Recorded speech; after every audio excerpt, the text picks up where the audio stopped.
எங்களுக்கு முதல்ல வந்து இங்கே எந்த விதமான வாழ்வாதாரம் இல்லை. இதான் ஃபஸ்ட்டு. நாங்கள் சாப்பிட்றதுக்கே இங்கே ஒரு வழி கிடையாது.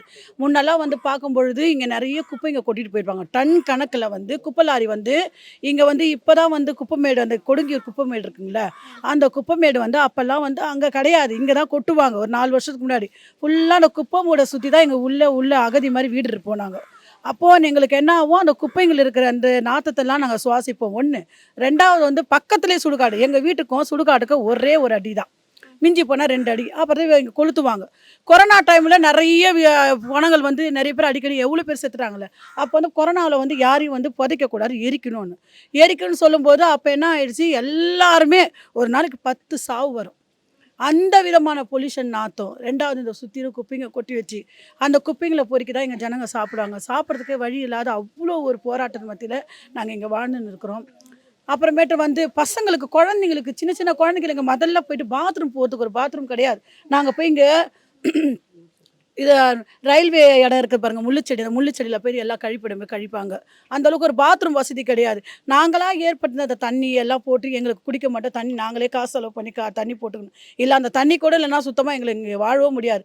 இது நாங்கள் வந்த காரணமே முதல்ல ஸ்லம் போர்டில் இருக்கிற எல்லா அதிகாரிங்க தான் எங்களை தான் இங்கே கொண்டு வந்து போட்டாங்க. அவங்களால தான் இது கரெக்டாக எடுத்துன்னு வந்து நாங்கள் வந்து ஒரு குரூப் வந்து 12 வருஷம் ஆகுது. 2012 எடுத்துன்னு வந்து போட்டாங்க. அப்புறம் அங்கே இருக்கிற ஒரு குரூப்பை வந்து தூக்கின்னு வந்து 2018 அவங்கள வெக்கன் பண்ணி அவங்கள காலி பண்ணி அனுப்பிச்சாச்சு. அதுக்கு முன்னாடி வந்து அந்த ஏரிக்கரை இருக்குங்கள்ல, ஏரிக்கரை எதிரில் ஃபுல்லாக கொட்டா வீடு, இதே மாதிரி கொட்டா வீடு. ஆனால் அங்கே நல்லா இருக்கும் வசதியாக.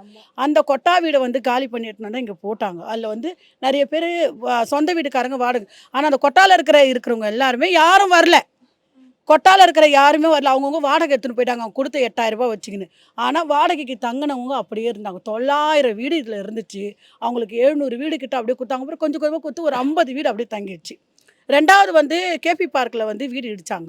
வீடு இடித்தோன்னா அந்த பில்டிங்கில் இருக்கிறவங்க எல்லாருமே சொந்த வீட்டுக்காரங்க. அவங்களும் அந்த வீட்டில் இல்லை, வாடகைக்கு இருந்தாங்க. அவங்கெல்லாம் தான் கொட்டா போட்டுன்னு ஒரு 150 குடும்பம் அது உள்ளே அப்படியே வசிச்சுன்னு இருக்கும்பொழுது வீடு கட்டிட்டாங்க. வீடு கொடுக்க போகிறாங்க. அலாட்மெண்ட் உள்ளவங்களாம் மேலே போங்க, வாடகை உள்ளே இருக்கவங்களாம் இல்லைங்க இல்லைன்னு சொல்லிட்டு அந்த இடத்துல இருக்கிற கொட்டாவில் இருக்கிறவங்க எல்லாரும் கூட்டின்னு வந்து லாரியில் எடுத்துன்னு போட்டாங்க. போட்டுட்டு இவங்க எல்லாரும் வந்து பார்க்கும்போது நாங்கள் வேறு ஏரியா, நாங்கள் இதே வியாசார்பாடியில் நாங்கள் இருக்கிற எல்லா ஏரியா எம்ஜிஆர் நகர் இடம் இடித்தாங்க. அதில் வந்தவங்க தான் அந்த குழந்தை வச்சுருக்குறாங்க பாருங்க. இவங்கெல்லாம் ஒரு 20 குடும்பம். இப்படி எல்லாரும் வீடு சொந்த வீடுக்காரங்க வீடு போயிடுறாங்க. சொந்த வீடு இல்லாதவங்க என்ன பண்ணுறாங்க, வாடகைக்கு வரலான்ட்டு எங்ககிட்ட வந்து எல்லாம் இங்கே அவங்கவுங்க ஒரு இடம் இருக்குது, எல்லாம் அப்படியே பிடிச்சின்னு அகதிங்களா ஒத்துமையாக இன்ன வரைக்கும் இருக்கிறாங்க. இந்த 12 வருஷமாக